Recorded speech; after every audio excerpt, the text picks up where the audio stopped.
Hey, what's going on YouTube family and friends? This is Bear Brown. Thanks for coming to my garden channel today. Well, I'm here helping you grow something tasty. All right, in today's video, I get this question all the time, so I decided to make a video about it. And the question is, how many watermelons to grow per plant is the question. Now, first of all, I'm so excited because this is my day off. I got several days off, so I'm gonna be working in the garden. I'm so happy about that. Woo! All right, now, back to the topic.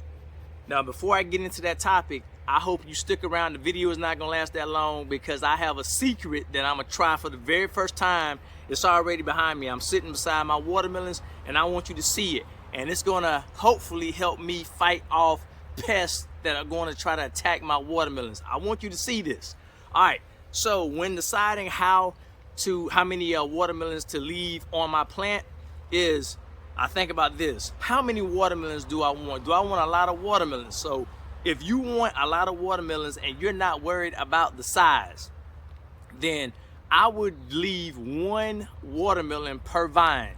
So if I have 5 watermelon vines, then I will have 1 watermelon per vine. So that plant would give me 5 watermelons. Now that plant could give you several more watermelons, but I do want to have some size to my watermelons. Now, the energy that it takes to produce a big melon, you're not gonna get a huge melon when you got 5 melons growing, unless you pump it hard with fertilizer. We'll get into that a little later.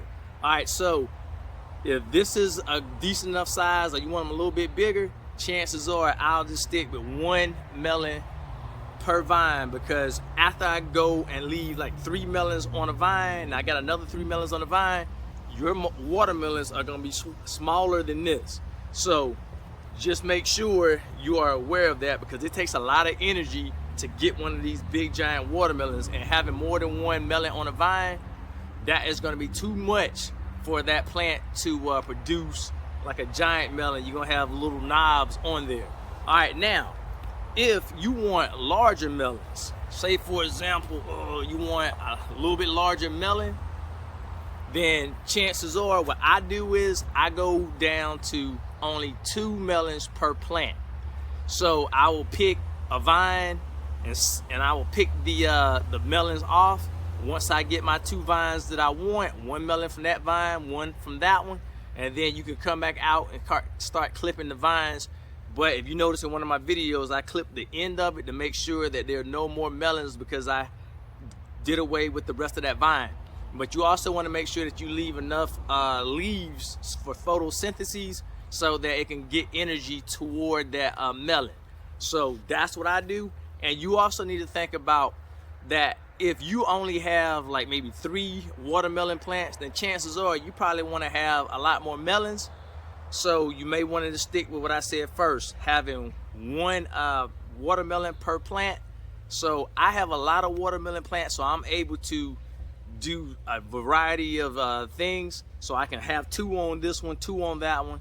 And if I want to just have a lot of melons, I would do the first thing. So it's good for me to have a lot of plants so I can pick and choose. Now, if you want to grow melons, you're in this third category, you want to grow melons that are ginormous, like you're trying to win a competition at the state fair, then you will go down to only having 1 melon per plant.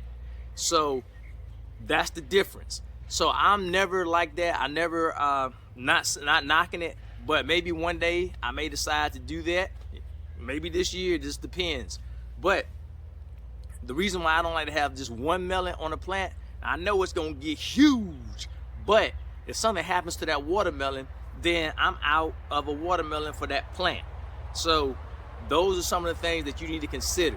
Now, if you were thinking on the lines of like these big time farmers where they have fields and fields of watermelons, now you know when they do that, they don't go in and clip the melons, because we're backyard gardeners, so backyard growers, so they have to use the drip tape for fertilizer. Now, if you're pumping all that fertilizer like the big time farmers are, making sure that they get decent sized melons and get loads of melons, then you don't have to worry about the first 2 things that I said.